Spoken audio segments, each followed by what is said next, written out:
नमस्कार, देश की बात में हाजिर हैं। सुप्रीम कोर्ट में उस याचिका पर सुनवाई चल रही है जिसमें शिवसेना कल फ्लोर टेस्ट कराना चाह रही थी और महाराष्ट्र के राज्यपाल भगत सिंह कोश्यारी के आदेश के खिलाफ ये सुप्रीम कोर्ट में पहुंची हुई है।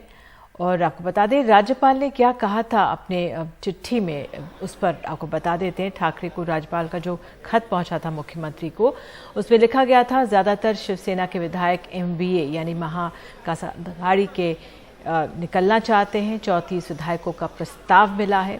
फ्लोर टेस्ट के लिए 2 खत मिले हैं। साफ है कि सरकार सदन का विश्वास खो चुकी है। बागी विधायकों को साथ लाने के लिए आप अलोकतांत्रिक तरीके का इस्तेमाल कर रहे हैं। 38 विधायकों ने खुद को खतरे की बात कही है। मैं अपने अधिकार से फ्लोर टेस्ट का आदेश दे रहा हूं। लेकिन इसी पर ही सुप्रीम कोर्ट में अब सुनवाई हो रही है और शिंदे पक्ष के, उद्धव ठाकरे पक्ष के जो वकील हैं अभिषेक मनु सिंह भी, उन्होंने तमाम सवाल उठाए हैं। उन्होंने कहा कि इतनी जल्दबाजी क्यों हो रही है। हमारे सहयोगी रवीश रंजन शुक्ला सुप्रीम कोर्ट में मौजूद हैं। जी रवीश, तो ये सुनवाई जो 5 बजे कहा जा रहा है शुरू हुई है, कहाँ पहुंची है? जी देखिए, 5:15 बजे ये सुनवाई शुरू हुई है और तकरीबन 50 मिनट हो चुके हैं सुनवाई शुरू हुए। और इसमें जो शिवसेना के वकील हैं अभिषेक मनु सिंह भी, उनकी जो दलील है वो 2 चीज़ों पर आधारित है। एक तो उनका सबसे पहला तर्क ये है कि जो 16 विधायकों के अयोग्यता का जो मामला है, जो सुप्रीम कोर्ट में अभी लंबित पड़ा हुआ, जिस पर नोटिस डिप्टी स्पीकर को दिया गया है, उनका ये कहना है कि जब 16 विधायकों का ये मामला लंबित है तब आखिर उस पर बिना फैसला दिए हुए ये लोग कैसे फ्लोर टेस्ट में भाग ले सकते हैं। उनका ये कहना है कि अगर सुप्रीम कोर्ट इसमें दखल न देती, नोटिस न देती, तो डिप्टी स्पीकर के आदेश के मुताबिक अब तक अयोग्य वो लोग हो जाते। तो आखिर जब वो अयोग्य हो जाते तो वो फ्लोर टेस्ट में कैसे भाग ले सकते हैं। दूसरा, उन्होंने ये कहा कि जो 34 विधायक हैं जिन्होंने पत्र लिखकर बाकायदा राज्यपाल को ये कहा है कि सरकार अल्पमत में है, उनका ये कहना है कि उस पत्र पर उन्होंने सवाल उठाए हैं कि आखिर ये पत्र जो है ये दर्शाता है कि ये जो विधायक हैं वो किस तरीके से दल बदल के दायरे में आते हैं। तो उस पर जो है वो कोर्ट का ये रुख था कि कोर्ट ने साफ तौर पर ये कहा है कि इस बाबत जो है उनके जो अधिकार हैं वो सीमित हैं और ज़्यादातर मामलों में वो दखलंदाजी नहीं करते हैं। और सरकार अल्पमत में है या नहीं है, ये केवल राज्यपाल पर नहीं, इसका जो फैसला है वो फ्लोर टेस्ट पर ही हो सकता है।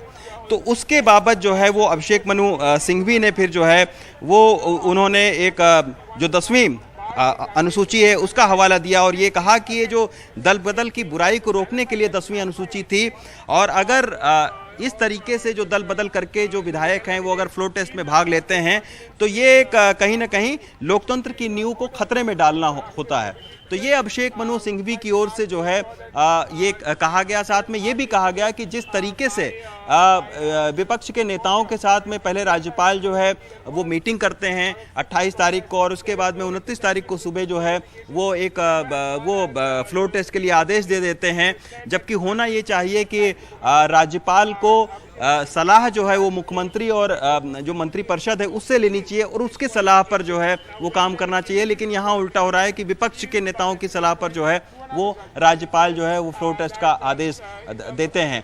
तो कहीं ना कहीं उन्होंने ये भी जो टाइमिंग है उस पर सवाल उठाया कि इतनी आखिर जल्दबाजी में क्यों है। कोविड हुआ था, कोविड से उठे और फिर वो उन्होंने फ्लोर टेस्ट का आदेश दे दिया। तो उन्होंने टाइमिंग के ऊपर में सवाल उठाए हैं। दूसरी बात, उन्होंने ये कहा कि जो 16 विधायकों के अयोग्यता का मामला है वो पेंडिंग है, जब तक वो नहीं उस पर सुप्रीम कोर्ट का रुख साफ होता है वो फ्लोर टेस्ट में उनको भाग नहीं लेना चाहिए। तीसरा, उन्होंने उस 34 विधायकों की चिट्ठी पर सवाल उठाए हैं और उन्होंने कहा कि ये इस तरीके की जो चिट्ठी लिखी गई है उसी से पता चल रहा है कि ये सारे लोग जो है वो दल बदल के दायरे में और कहीं ना कहीं सरकार के खिलाफ काम कर रहे हैं। तो उसकी मंशा पर उन्होंने सवाल उठाया। अभी तक कोर्ट ने महत्वपूर्ण बात यही कही है कि उन्होंने ये भी कहा कि जो आप कह रहे हैं कि अयोग्यता का मामला, वो विधायकों की अयोग्यता का मामला, कोर्ट ने अभिषेक मनु सिंघवी से पूछा कि विधायक की अयोग्यता का मामला फ्लोर टेस्ट से कैसे जुड़ा हुआ है। तो उसके जवाब में अभिषेक मनु सिंघवी ने ये दलील रखी कि अगर डिप्टी स्पीकर का आदेश जो है वो मान्य होता तो ये अब तक अयोग्य हो जाते। तो इसी के चलते ऐसे किसी शख्स को सड़क से उठाकर और फ्लोर टेस्ट के प्रक्रिया में भाग नहीं लिया जा सकता है कि उसको अभी तक उसका फैसला ना हुआ हो और वो फ्लोर टेस्ट में भाग ले। तो ये सारी अभी दलीलें चल रही हैं। अभी देखना होगा कि जो शिंदे ग्रुप के वकील हैं वो इस पर क्या तर्क रखते हैं। तो फिलहाल अभी तकरीबन 1 घंटे का वक्त हुआ है और उसमें अभिषेक मनु सिंघवी लगातार जो है वो कई सारे पुराने केसेस का भी वो हवाला दे रहे हैं और अभिषेक मनु सिंघवी जो है वो अपनी बात को रख रहे हैं। बीच बीच में कोर्ट भी उनसे तमाम सारे सवाल जवाब कर रही है। बिल्कुल रवीश, आप नज़र बनाए रखें क्योंकि आज ये बहुत महत्वपूर्ण है कि अदालत का रुख, सुप्रीम कोर्ट का रुख क्या होता है। तो एक तरफ ये कानूनी दावपेच चल रहे हैं, सुप्रीम कोर्ट इस मामले की सुनवाई कर रहा है, लेकिन दूसरी तरफ जो पहले से महाराष्ट्र की राजनीति है वो किस तरह से आगे बढ़ रही है वो भी अहम हो जाता है। आगे बढ़ने से पहले हम जो शिंदे जी हैं वो अब निकल चुके हैं, बताया जा रहा है गुवाहाटी से, तो उन्होंने क्या कहा है सुप्रीम कोर्ट के फैसले को लेकर। जब सुप्रीम कोर्ट का फैसला आएगा, आइए आपको सुनाते हैं। लेकिन सर सुप्रीम कोर्ट गई है उद्धव ठाकरे, इसके खिलाफ नोटिस के खिलाफ उद्धव ठाकरे सुप्रीम कोर्ट गए, क्या कहेंगे आप? वो तो अभी सुप्रीम कोर्ट का डिसीजन तो आ जाएगा और डिसीजन के बाद में जो भी डिसीजन सुप्रीम कोर्ट लेता है, अरे मत छोड़ो यार, करेंगे। आप चाहेंगे देवेंद्र फडणवीस मुख्यमंत्री बने, बीजेपी के साथ जाएंगे आप? वो अभी प्रक्रिया बाद में है, पहले ट्रस्ट कोर्ट है। ट्रस्ट कोर्ट होने के बाद हमारे विधायक दल के गठ के विधायक दल की हमारी बैठक होगी, उसके बाद हम लोग तय करेंगे। दल की बैठक होगी, तय करेंगे। कहा जा रहा है कि अब ये लोग निकले हुए हैं शायद चार्टर्ड प्लेन से गोवा की तरफ, लेकिन फिलहाल जानकारियां लगातार बदल रही हैं। आगे बढ़ने से पहले आपको ये भी बता दें कि महाराष्ट्र में लगातार बैठकों का दौर जारी है। आप तमाम नेताओं के आने जाने की तस्वीरें देख रहे हैं। राज्यपाल के फ्लोर टेस्ट के आदेश के बाद बैठकें हुई। एक तरफ से सुप्रीम कोर्ट में चुनौती दी गई, दूसरी तरफ उद्धव ठाकरे द्वारा 5 बजे कैबिनेट बैठक बुलाई गई थी, तो बैठक हुई और हम देख सकते हैं ये तस्वीरें हैं। उधर बीजेपी के नेता देवेंद्र फडणवीस ने एमएनएस के जो नेता है राज ठाकरे से मुलाकात करने वो पहुंचे हुए थे। ये मुलाकात भी हुई थी। शरद पवार के घर पर पहले प्रफुल्ल पटेल और कांग्रेस के बाला साहब थोराट पहुंचे हुए थे। फिर ये लोग अशोक चव्हाण जो कांग्रेस के पूर्व मुख्यमंत्री रह चुके हैं उनके घर पहुंचे। कांग्रेस ने सभी विधायकों को मुंबई भी बुला लिया है। तो ये तमाम राजनीतिक प्रक्रियाएं चल रही हैं और इस पर हमारे साथ डॉक्टर प्रियंका मौर्य, नेता बीजेपी, मौजूद हैं और साथ ही आनंद दुबे, प्रवक्ता शिवसेना, हमारे साथ मौजूद हैं। तो अगर प्रियंका मौर्य मैं आपसे शुरुआत करूं, बहुत आस लगी होगी बीजेपी की अब एक बार फिर से सरकार यहां पे बने, लेकिन कई इसमें कानूनी सवाल हैं बने हुए अभी। सारी अब तो प्रक्रियाएं चली रही हैं, सब लोग देख ही रहे हैं कि किस तरीके से इनकी उद्धव ने जिस तरीके से अपने जो इनके पिता के द्वारा हिंदुत्व के रास्ते पे वो चलते थे और किस तरीके से बाला साहब ठाकरे के जो विचारधारा थी उससे हट करके इन्होंने अब नए सिरे से सिर्फ कुर्सी के लालच में उसको ठुकराते हुए, उस विचारधारा को ठुकराते हुए जिस तरीके से इन्होंने अब पार्टी की जो विचारधारा चेंज की, विचारधारा इनकी चेंज हुई है, लेकिन इन्होंने अपने पार्टी के लोगों से बात नहीं की। आपने एक बहुत भारी शब्द का इस्तेमाल कर लिया, बहुत भारी शब्द का प्रयोग कर लिया, कुर्सी का लालच। अब कुर्सी का लालच किसे नहीं है, ये तो एक बहुत बड़ा सवाल बन जाता है। शायद सभी कुर्सी के लालच में ये सब हो रहा है। तो मैं डॉक्टर अभिषेक दुबे आती हूँ आपके पास। अभिषेक दुबे जी, उससे हट करके ही इन्होंने ये जो कदम उठा लिया, उस पर कोई विचार विमर्श नहीं किया। आनंद दुबे, माफी चाहती हूँ। आनंद दुबे, आपसे इस समय बहुत चुनौतीपूर्ण समय है। इस समय उद्धव ठाकरे के सामने बैठकें हुई हैं, क्या निकल कर आया इस कैबिनेट की बैठक में? किन चीजों का आकलन हुआ? कहा यह जा रहा था कि कुछ जो फैसले रुके हुए थे, औरंगाबाद को संभाजी नगर कहना या तमाम नाम बदलने थे, महाविकास आघाड़ी में वो पॉसिबल वो नहीं हो पा रहा था, शायद कांग्रेस उसका विरोध कर रही थी। तो क्या अब ये फैसले लिए जाएंगे, कुछ नामांकन होंगे, कुछ शहरों के बदले जा सकते हैं जिससे जो लोग बागी हो गए हैं उनको वापस लाया जा सके? क्या हो रहा है शिवसेना में, जरा बताइए दर्शकों को। निधि जी, ऐसा है कि नाम आज नहीं तो कल जरूर बदले जाएंगे। कल भी बदले जा सकते थे, आज भी घोषणा हो सकती है या कल भी हो सकती है, वो एक अलग विषय है। देखिए, शिवसेना पिछले आज 9वां दिन है निधि जी। मुझे हैरानी इस बात की होती है कि हमारी पार्टी पर इतने आरोप लगाए जाते हैं, हमने हिंदुत्व छोड़ दिया, शिवसेना जो है वो कमजोर कड़ी है, उद्धव जी का नेतृत्व सही नहीं है, और एक ही पल में ये हमारे साथ आने को इतने बेचैन हैं कि एकनाथ शिंदे कह रहे हैं कि अगर महाविकास से निकलकर उद्धव जी बीजेपी के साथ चले आए तो हम सब एक हो जाएंगे, और बीजेपी हंसते खेलते हमें गले भी लगा लेगी। तो ये कथनी और करनी का जो अंतर है निधि जी, ये समझ में नहीं आ रहा। ये हो गया पहला विषय। और दूसरा विषय देखिए, आज जो घटनाक्रम चल रहा है ये बहुत ही दुखी करने वाला है। राजनीति में चिंता और दुख दो चीजें हैं। अब आप एक बात बताइए कि 8 दिन से बीजेपी कह रही है हमारा इनका अंदरूनी मामला है, हमारा इससे कोई लेना देना नहीं है, और रात को 10 बजे, मेरे पास समय की नोटिंग है, रात को 10 बजे देवेंद्र जी के नेतृत्व में 2-5 लोग महामहिम जी के पास जाते हैं। ये कहते हैं कि सरकार अल्पमत में है। महामहिम जी 10 घंटे के बाद सुबह 9 बजे नोटिस निकालते हैं और कहते हैं कि कल फ्लोर टेस्ट। मैं तो हैरान हूं कि कहीं वो आज फ्लोर टेस्ट करवा देते तो न गुवाहाटी से लोग आ पाते, न महाराष्ट्र के दूर दराज से लोग आ पाते। कुछ को कोरोना हो गया है, वो बेचारे कैसे पहुंचते, कुछ बीमार हैं वो कैसे पहुंचते। तो मैं सुप्रीम कोर्ट जी का भी जो थोड़ी देर में फैसला आ जाएगा वो तो सभी को मान्य करना ही पड़ेगा। लेकिन निधि जी, क्या किसी सरकार के प्रति कोई महामहिम इतना प्रेम कर सकता है कि 2.5 साल से 12 सदस्यों के एमएलसी का फॉर्म साइन नहीं हो रहा, लेकिन 10-11 घंटों में कोई महाशक्ति के कहने पर वो एक नोटिस इशू कर देते हैं, और उसके बाद बीजेपी कहती है कि हमारा इससे कोई लेना देना नहीं, हम तो सत्ता के लोभी नहीं हैं, ये तो लालची उद्धव ठाकरे जी हैं, ये शिवसेना है। आपको लगता है कि देश की जनता को ये सब हजम हो रहा होगा? प्रियंका, राज्यपाल पर क्या दबाव बनाया जा रहा है? कोई दबाव नहीं बनाया जा रहा है। ये इनकी मनगढ़ंत कहानियां हैं जो ये इस तरीके से बना रहे हैं और इस तरीके की बातें कर रहे हैं। अभी जब सुप्रीम कोर्ट का फैसला आ जाएगा वो सबको मान्य होगा, सर्वोपरि होगा, और उसी के अनुसार आगे जो भी प्रक्रियाएं होंगी वो हम सबके सामने होंगी। निधि जी, 1 सेकंड में कोर्ट जवाब देना चाहूंगा। एक कोर्ट में जिस मुख्यमंत्री और उनके मंत्रिमंडल को शपथ दिलाने का काम महामहिम जी ने किया था, क्या एक बार उनकी सलाह लेना उचित नहीं समझे? प्लीज मुझे इस पर जरूर इनका बीजेपी का जवाब चाहिए।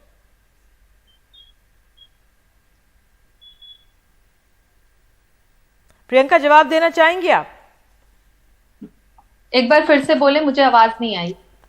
जिस मुख्यमंत्री और पूरे मंत्रिमंडल को शपथ दिलाने का काम महामहिम जी ने अपने प्रत्यक्ष रूप में किया था, क्या उनकी सलाह लेना उचित नहीं समझे कि आपकी सरकार अल्पमत में है, आपको फ्लोर टेस्ट पे आना है, क्या आपकी कोई राय है? ऐसा वो पूछ सकते थे कि नहीं? देखिए, ऐसा है कि उद्धव ठाकरे ने भी कहाँ सलाह लेना उचित समझा, अपने ही लोगों से, अपने ही पार्टी के विधायकों से, और उन्होंने जिस तरीके से फैसला ले लिया, कहीं ना कहीं उनकी पार्टी के लिए वो दिक्कत का विषय हो गया है और अभी भी इस चीज को वो समझने को नहीं तैयार हैं। तो देखिए, ये जो जिस तरीके से जो भी अब चीजें हो रही हैं, जो सबके सामने आ रही हैं, उसके लिए कहीं ना कहीं वो खुद ही जिम्मेदार हैं। तो पहले तो उन्हें ये चीज समझनी पड़ेगी कि वो आनंद जी एक सवाल तो जिस यहाँ पे, विचारधारा से प्रियंका आपने अपनी बात रखी।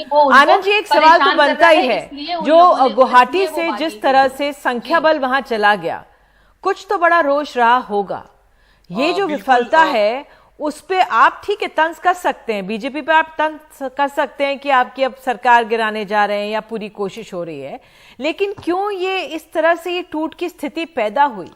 उस पे तो मंथन करके कुछ काम करना चाहिए था। आप कह रहे हैं आज 9वां दिन है, कहा यह जा रहा था, शिवसेना कह रही है कि भाई हम अभी भी कई नेताओं से वहां पे संपर्क में हैं, गुवाहाटी से संपर्क में हैं।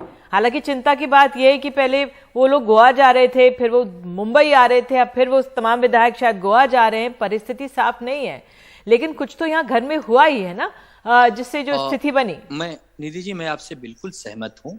खुद माननीय मुख्यमंत्री जी ने माना कि हाँ, मैं आप लोग को समय नहीं दे पाया, कोरोना की वजह एक रही और दूसरे मेरे व्यक्तिगत बीमारी की वजह रही, मेरे बड़े ऑपरेशन से मुझे गुजरना पड़ा। तो मैं मानता हूं कि मैं आपको समय नहीं दिया, मैं मानता हूं कि मैं आपकी जो विचारधारा है उसको अपना नहीं पाया, मैं मानता हूं कि मैं आपकी कुछ क्षेत्रों के लिए काम जो आप करवाना चाहते थे वो नहीं कर पाया। लेकिन निधि जी, क्या ये कारण से आप रातों रात सभी विधायक को लेकर और किसी महाशक्ति के गुमराह के चक्कर में पर राज्य दूसरे राज्य जाकर वहां से बार्गेनिंग करेंगे? कि आप ये कहेंगे कि आप तो हमारे घर के मुखिया हैं, आप हमारे घर के एक सदस्य हैं, हम आपसे नाराज हैं, ये हमारी मांगे हैं, आप इस पर बैठकर बात करिए। मुख्यमंत्री पहले दिन से कह रहे हैं, आज 9वां दिन हो गया, कि मेरे सामने आइए, मेरी आंखों में आंखें डालकर कहिए कि क्या गलती मुझसे हुई है और क्या चाहते हैं आप। मैं 1 सेकंड भी नहीं लगाऊंगा, आपकी सभी मांगे मान लूंगा, आप जो चाहते हैं वो सब कर दूंगा। लेकिन अब ये नहीं समझ में आ रहा कि कौन इनको ऑपरेट कर रहा है। एकनाथ शिंदे जी ये अपने मन से तो बिल्कुल नहीं कर रहे हैं, कोई है जो इन्हें बरगला रहा है, इन्हें गुमराह कर रहा है। क्योंकि यार ये आके बैठ नहीं रहे निधि जी, पूरी दुनिया देख रही है कि एक मुख्यमंत्री कह रहा है, एक पक्ष प्रमुख कह रहा है कि मेरे सामने आइए, मेरे पास आइए। दुनिया के बड़े से बड़े विवाद, बड़े से बड़े मसले हल हो जाते हैं बातचीत से। नजरों में नजरें मिलाकर बात करिए, क्यों नहीं हो रहा? नजरों में नजरें, बिल्कुल ये आपकी बात तर्क हो सकता है, लेकिन फिर अगर मनाना था तो मनाने भी जाया जा सकता है अगर इतना ही प्रेम भाव है। लेकिन वाकई में ये जो परिस्थितियां हैं, आप दोनों जुड़े उसके लिए बहुत बहुत शुक्रिया। मैं अपने सहयोगी अभिषेक शर्मा के पास जाना चाहूंगी, मुंबई में वो मौजूद हैं, क्योंकि तमाम बैठकों का दौर हुआ है और तमाम बैठकों का दौर चल रहा है। उधर सुप्रीम कोर्ट में हम देख सकते हैं किस तरह से जिरह चल रही है। उद्धव ठाकरे का पक्ष रख रहे हैं अभिषेक मनु सिंघवी और एक तरह से वो तर्क दे रहे हैं कि इतनी जल्दबाजी में क्यों राज्यपाल ने फ्लोर टेस्ट के आदेश दे दिए। बहरहाल दूसरे पक्ष की भी सुनी जाएगी, सुप्रीम कोर्ट धीरे धीरे सुन रहा है। लेकिन जिस तरह से हमारे सहयोगी रविशंजन ने बताया कि अभी करीब 1 घंटा हो गया, 5 बजे शुरुआत हुई थी, तो अभी अभिषेक मनु सिंघवी का ही वो अपना पक्ष रख रहे हैं। जस्टिस सूर्यकांत और जस्टिस JB पर्देवाला हैं जो सुप्रीम कोर्ट में सुनवाई कर रहे हैं। लेकिन एक तरफ कानून, एक तरफ हमारे कानून में क्या क्या कहा गया है सरकार बनाने को लेकर, नियमों को लेकर, नियमावली जो है वो वहाँ पर उस पर विचार विमर्श हो रहा है। लेकिन दूसरी तरफ जो राजनीतिक घटनाक्रम है वो किस तरह से दांव पासे पे चले जा रहे हैं, वो बहुत अपने आप में अहम हो जाता है। आज उद्धव ठाकरे ने कैबिनेट की बैठक बुलाई और जिस तरह से जब ये खबर आई तब एकाएक लगा कि ये भी अहम होने वाली है, 5 बजे जब कैबिनेट की बैठक बुलाएंगे। हालांकि उद्धव ठाकरे कैंप की तरफ से लगातार कहा जा रहा है कि मंत्रालयों का काम जारी है, काम सुचारू रूप से चल रहा है। लेकिन वाकई में जो तमाम कई मंत्रालय कुछ ही लोगों के हाथ में रह गए हों, तो वाकई में कितनी बेहतर तरीके से काम हो सकता है, ये एक सवाल है। दूसरी तरफ गुवाहाटी में लगातार आज 9वां दिन है, जिस तरह से बता रहे थे कि अगर आज 9वां दिन है, इतने दिन से यहाँ गुवाहाटी में मौजूद बने हुए थे तमाम विधायक, हालांकि कहा गया 50 के करीब हैं उनके साथ लोग और 40 के करीब शिवसेना के ही हैं, 37 के करीब जो आंकड़े हैं कहा जा रहा है, नंबर भी आगे पीछे बनता बिगड़ता रहता है। वहाँ से तस्वीरें ये आई कि कामाख्या मंदिर गए और उसके बाद अब कहा जा रहा है बसों में भरकर ये लोग एयरपोर्ट की तरफ निकले और शायद गोवा जा रहे हैं चार्टर्ड प्लेन से।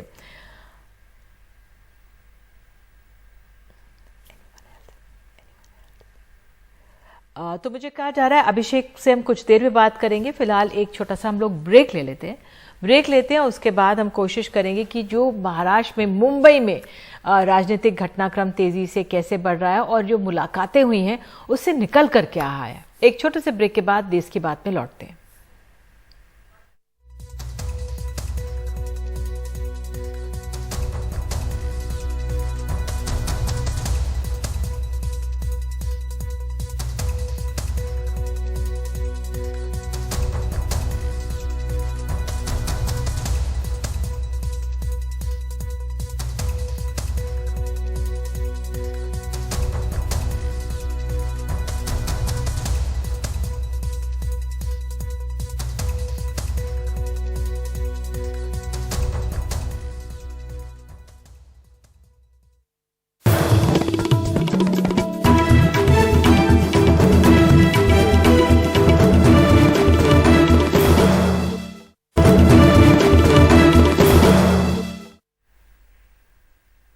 देश की बात में बात अब राजस्थान की। कल उदयपुर में दुकानदार कन्हैया लाल की हत्याकांड की जांच NIA को सौंप दी गई है। कन्हैया लाल के दोनों हत्यारों को राजस्थान पुलिस ने कल ही गिरफ्तार किया था। पुलिस सूत्रों के मुताबिक ये एक आतंकी घटना है और इन दोनों आरोपियों का पाकिस्तान का कनेक्शन भी निकलकर सामने आया है। और आपको ये बता दें कि इस पूरे मामले में एक आरोपी रियाज पाकिस्तान में कुछ लोगों से संपर्क में था। रियाज के फ़ोन से 10 पाकिस्तानी नंबर्स मिले हैं। दोनों आरोपी पाकिस्तान के दावत-ए-इस्लामी नाम के संगठन से संपर्क में थे। रियाज के फ़ोन से ये 10 पाकिस्तानी नंबर तो मिले हैं और एक आरोपी 2 बार नेपाल भी जा चुका है। दोनों आरोपी आईसिस के मॉड्यूल से प्रभावित थे। तो ये बहुत अहम जानकारियां सामने आई हैं।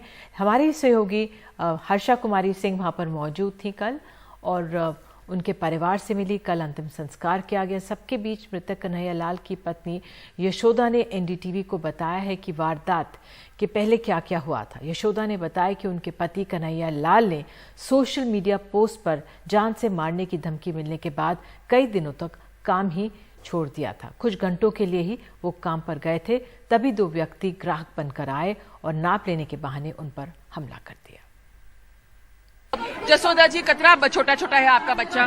एक 18 साल का, एक 21 साल का। अब उनका क्या सहारा है? अब मेरे को क्या पता, भगवान का सहारा है। आपके पति पहले चिंतित थे क्या? दुकान पे नहीं जा रहे थे? कितने दिन से काम पे क्यों नहीं गए और क्या बोला? 7 बजे तो घर आ जाते, रात को 10 बजे आते थे तो 7 बजे आने लग गए। और पहले एक हफ्ते से नहीं गए थे या गए थे? नहीं गए थे, जा रहे ही नहीं थे। और जिस दिन गए ये हो गया? कल ही तो गए, कल की तो बात है ये। अच्छा, कल ही गए थे, कल ही हो गया। और राजस्थान के उदयपुर की हत्या की घटना को लेकर कांग्रेस और बीजेपी आमने सामने है। भारतीय जनता पार्टी ने तुष्टीकरण और ऐसी मानसिकता को पनाह देने वालों को जिम्मेदार ठहराया, तो कांग्रेस ने देश भर में माहौल बिगाड़ने को उसकी वजह बताया। जो कुछ हम अफगानिस्तान में देखते थे कि वहाँ इस तरह की मानसिकता के लोग किस तरह से चुनौती दे करके लोगों का सिर धड़ से अलग कर रहे हैं, वही नज़ारा एक बार मेरे शांत राजस्थान में देखने को मिला, उदयपुर में देखने को मिला। उदयपुर तो स्तब्ध था ही, मेवाड़ एकदम चौंका हुआ था ही, पूरा राजस्थान भी एक बार स्तब्ध बना होकर के इस घटना को देख करके आश्चर्यचकित था कि ऐसा हमारे राजस्थान में हो सकता है। ऐसी बर्बरता जो झकझोर दे, मंजर ऐसा जो देखना और दिखाना मुमकिन नहीं। हत्या को अंजाम देने वाले बेशक सलाखों के पीछे हैं, पर सवाल कई। कांग्रेस और बीजेपी आमने सामने हैं। इन लोगों को कौन प्रश्रय दे रहा था? इस तरह की मानसिकता के बीज इन लोगों के मस्तिष्क में क्यों, किसने बोए हैं? कौन इन लोगों को इस तरह की ट्रेनिंग दे रहा था? कौन इन लोगों को इस तरह से उकसा रहा था? और कुछ लोग अपने वोटों के लालच में इसको खाद, पानी और हवा देकर के बढ़ाने की कोशिश कर रहे हैं। उधर राज्य में सत्तासीन कांग्रेस ने इसे कानून व्यवस्था की नाकामी नहीं बल्कि देश में बिगड़ते माहौल का नतीजा बताया और बीजेपी को नसीहत भी दे डाली। लेकिन जब धमकी के बाद कन्हैया लाल ने पुलिस से सुरक्षा मांगी थी, पर उसे मिली नहीं थी। 2017 में हमने मेरे बगल वाले जिले में राजसमंद में शंभूलाल रेगर ने अफराजुल को जब मारा, तब इसी तरह से वीडियो बना के वायरल किया। पहलू खान आपने देखा, अखलाक खान आपने देखा, कमलेश तिवारी आपने देखा, सुबोध सिंह आपने देखा। तो यह माहौल जो खराब हो रहा है इस देश का, प्रधानमंत्री का एक राजधर्म है, उनका फर्ज है सामने आए, राष्ट्र को संबोधित करें, लोगों से शांति बनाए रखने की अपील करें और नफरत कैसे कम हो समाज में, उस दिशा में कोई कदम उठाएं। उदयपुर से भारतीय जनता पार्टी के सांसद अर्जुन लाल मीणा के आरोप राज्य सरकार पर हैं। कन्हैया लाल की पुलिस से सुरक्षा की लगाई गई गुहार को गंभीरता से लिया जाता तो ये वाकया न होता। कांग्रेस के लोग ये भी कह रहे हैं कि जो हालात खराब हुए वो कहीं न कहीं बीजेपी की जो एक हिंदू मुस्लिम की नीति है उसका नतीजा ये हो रहा है। देखिए, ये तो उनका इस तरह का आरोप लगाना एकदम गलत है और मैं समझता हूँ कि सरकार की नाकामियों को छुपाने के लिए इस तरह के बयान कर रहे हो। राजनीतिक आरोप प्रत्यारोप के बीच धार्मिक गुरुओं ने इस करतूत की निंदा की है। ये इंसानियत सोच वाकया जिसमें 2 शख्स रियाज और गौस बताए जा रहे हैं, उनका कन्हैया नाम के एक शख्स का कत्ल किया जाना और वो भी रहमतुल आलमीन के नाम पर, न सिर्फ एक बुज़दिलाना अमल है बल्कि यह कदम गैर इस्लामी, गैर कानूनी और इंसानियत सोज है। मैं अपनी तरफ से और हिंदुस्तानी मुसलमानों की तरफ से सख्त तरीन अल्फाज में मजम्मत करता हूँ। बशीर बद्र साहब की 2 पंक्तियाँ हैं, 7 संदूकों में भरकर दफन कर दो नफरतें, आज इंसा को मोहब्बत की ज़रूरत है बहुत। कोशिश करनी चाहिए कि ना हालात बिगाड़ें और ना ही बिगड़ने दें। इंसान हैं, इंसानियत को ज़िंदा रखें। नई दिल्ली से राजीव रंजन के साथ परिमल कुमार, एनडीटीवी इंडिया। और हमारे सहयोगी सौरभ शुक्ला उदयपुर में मौजूद हैं। सौरभ, एनआईए की टीम जांच कर रही है, आईसिस से जुड़े हुए तार बताए जा रहे हैं, क्या क्या डिटेल्स मिली है इस मामले में? देखिए निधि, 3 प्रमुख बिंदु हैं जो अभी तक जांच में सामने आए हैं। जो सूत्र हैं राजस्थान पुलिस में वो बता रहे हैं कि ये दोनों ही गौस मोहम्मद और रियाज, इन दोनों का संबंध पाकिस्तान के एक दावत इस्लामी संगठन से है। जो गौस मोहम्मद है वो 2014-15 में एक बार कराची भी गया है और रियाज नेपाल 2 बार जा चुका है। लगातार ये लोग इंटरनेट पे तमाम वीडियो सर्व कर रहे थे, आईएसआईएस के बारे में पढ़ रहे थे और जिस तरीके से आईएसआईएस बिहेडिंग करता है वो वीडियोस इन्होंने देखा और उसी से प्रभावित होकर के इन्होंने इस जघन्य अपराध को अंजाम दिया। ये सर्फिंग हिस्ट्री से जांच में पुलिस को पता चला है। इसके अलावा पुलिस कई और चीजों की जांच कर रही है, जैसे इनके कुछ कॉल्स अरब देशों में भी हुए हैं, क्या वहां से उनको फंडिंग हो रही थी या इसके पीछे एक बहुत बड़ी सुनियोजित साजिश थी, क्योंकि सामने तो यही 2 सामने आए। इसके अलावा अब तक इन दोनों के अलावा 7 लोग हैं जिनको पुलिस ने गिरफ्तार किया है। इन दोनों रियाज और गौस मोहम्मद के अलावा एक व्यक्ति जिनकी शिकायत पर 10 जून को गिरफ्तार किया गया था, कन्हैया को, उनको भी पुलिस ने गिरफ्तार किया है। निधि, बैकग्राउंड के लिए जरा समझा देते हैं कि 10 जून को कन्हैया को राजस्थान पुलिस ने गिरफ्तार किया था। कन्हैया की तरफ से फेसबुक पर नूपुर शर्मा के समर्थन में एक पोस्ट किया गया था जिसकी शिकायत कन्हैया के सामने की दुकान वाले ने किया था। और जब कन्हैया बेल पर छूटकर बाहर आए निधि, तो कन्हैया ने पुलिस से शिकायत की कि उन्हें वापस उनके पड़ोसियों से धमकी मिल रही है और उनका नंबर वायरल किया जा रहा है, लोग उनकी हत्या करना चाहते हैं। बाद में पुलिस ने उनको बुलाया और आपस में सुलह करा दी। उसके बाद कल 1 हफ्ते बाद कन्हैया ने दुकान खोली थी अपनी और लगभग 2:45 पर ये दोनों शख्स आए और इन्होंने इनकी जघन्य हत्या कर दी, बहुत बुरी तरीके से इनकी हत्या कर दी और लगातार रेकी कर रहे थे 6 दिन से कि कब कन्हैया आएंगे। 17 तारीख को इन्होंने प्लान कर लिया था कि वो कन्हैया की हत्या करेंगे जब कन्हैया अपनी दुकान खोलेंगे।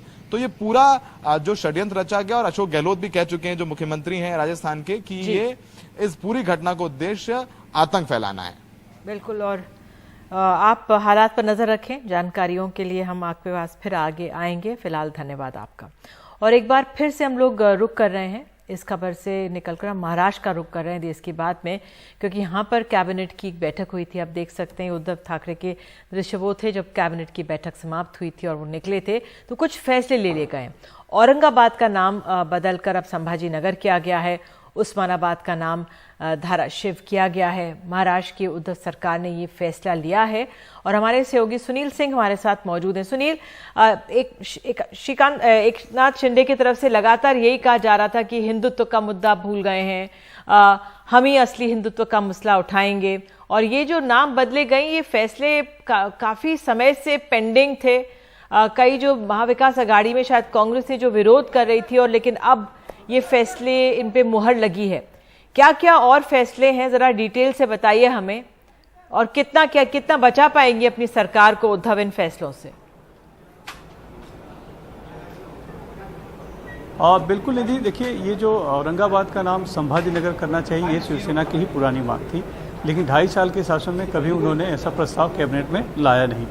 इसके अलावा उस्मानाबाद का नाम धाराशिव करना चाहिए था, ये भी कभी उन्होंने लाया नहीं। और जहाँ तक नई मुंबई के में जो एयरपोर्ट बन रहा है उसका नाम वो खुद स्वर्गीय बाला साहब ठाकरे के नाम पे रखना चाह रहे थे, लेकिन अब वो DB पाटिल के नाम पे रखने का प्रस्ताव उन्होंने लाया है। तो साफ तौर पर जो है कि जब दिखा है कि अब सरकार जा रही है और उनके ऊपर ये लांछन लग रहा है कि शिवसेना हिंदुत्व छोड़ रही है, तो उन्होंने ये आखिरी पासा हम बोल सकते हैं कि चला था, आखिरी रणनीति कि नाम बदल दिया जाए ताकि आगे जाकर, और इस मुद्दे पे अगर कांग्रेस या NCP कहीं कुछ विरोध करती हैं या वो प्रस्ताव पास करने में समर्थन नहीं करती हैं, तो हम एक हिंदुत्व का मुद्दा बनाकर, बहाना बनाकर सरकार छोड़ सकते हैं।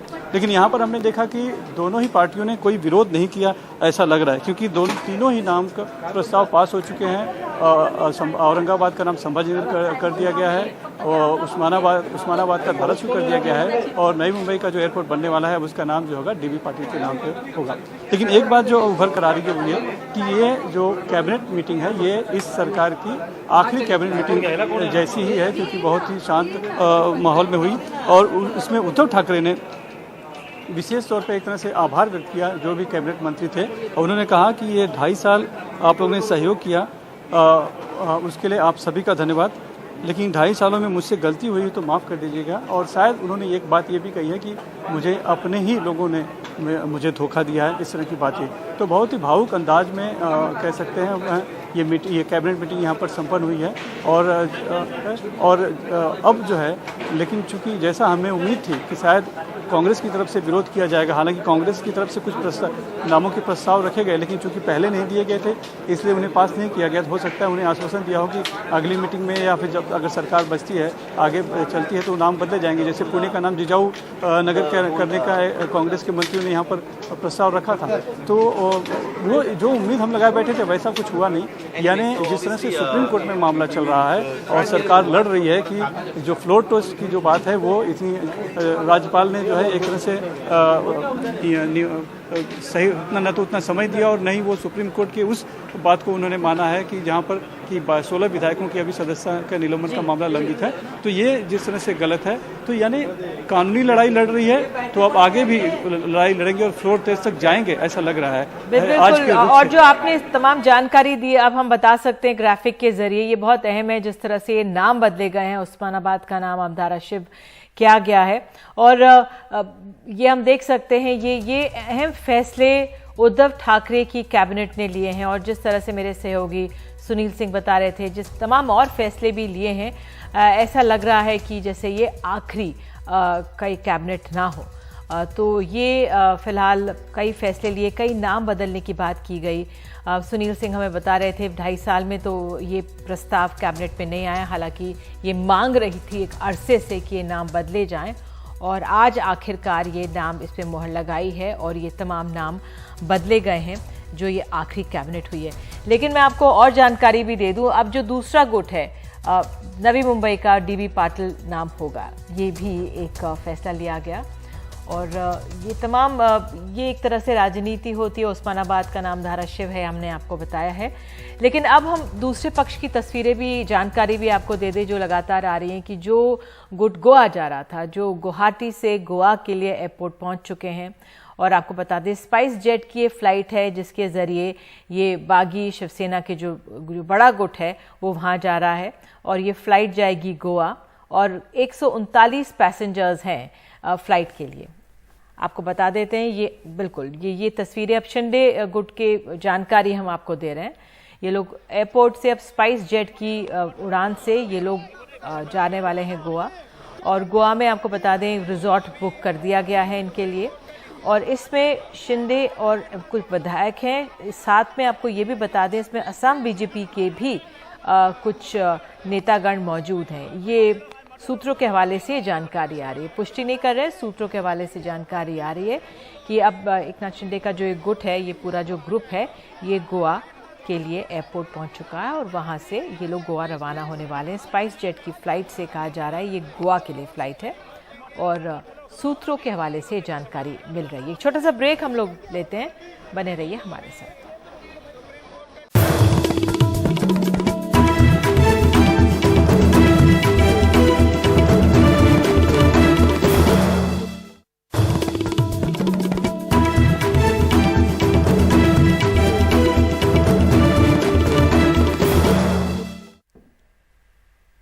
तो देश की बात में अब दिल्ली सरकार की बात। दिल्ली सरकार ने भी कुछ अहम फैसले लिए, आपको बता दें। दिल्ली कैबिनेट की बैठक में कहा गया कि 1950 बसों को खरीदने को मंजूरी दे दी गई है। 1950 बसें अगस्त से सितंबर तक आनी शुरू हो जाएंगी और अगले साल सितंबर महीने तक सब बसें आ जाएंगी। इसके अलावा अभी दिल्ली में 7,200 बसें हैं। इसके अतिरिक्त लगभग 4,800 और बसों के फ्रेश टेंडर दिए गए हैं। इंटरनेशनल स्टैंडर्ड का बनाया जाए इन सारी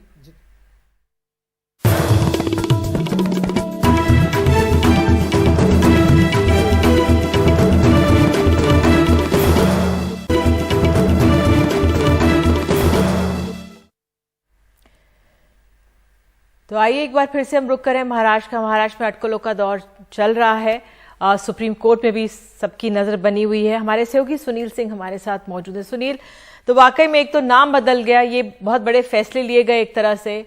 जो आखिरी कैबिनेट की बैठक आप कह रहे हैं जो हुई है अभी इस समय, और क्या हो रहा है वहां पे मुंबई में?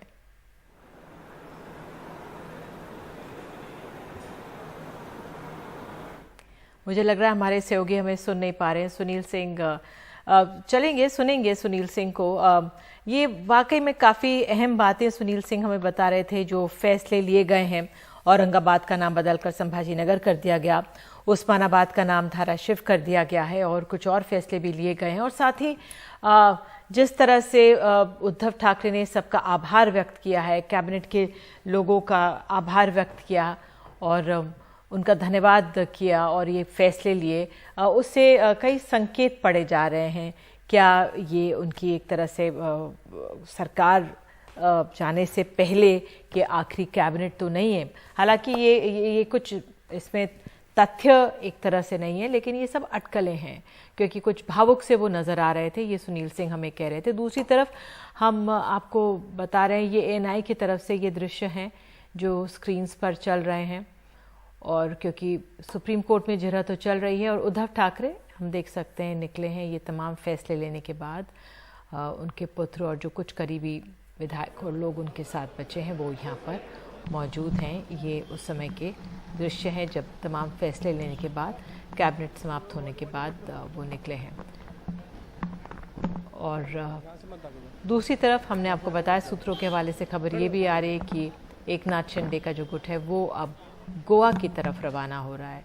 वो लोग स्पाइस जेट की उड़ान से गोवा एक चार्ट प्लेन से जाने वाले हैं। लेकिन फिलहाल सूत्रों के हवाले से ये तमाम खबरें हैं। एक छोटा सा ब्रेक हम लोग लेते हैं, लेकिन एनडीटीवी इंडिया पर खबरों का सिलसिला बना रहेगा। बने रहिए हमारे साथ।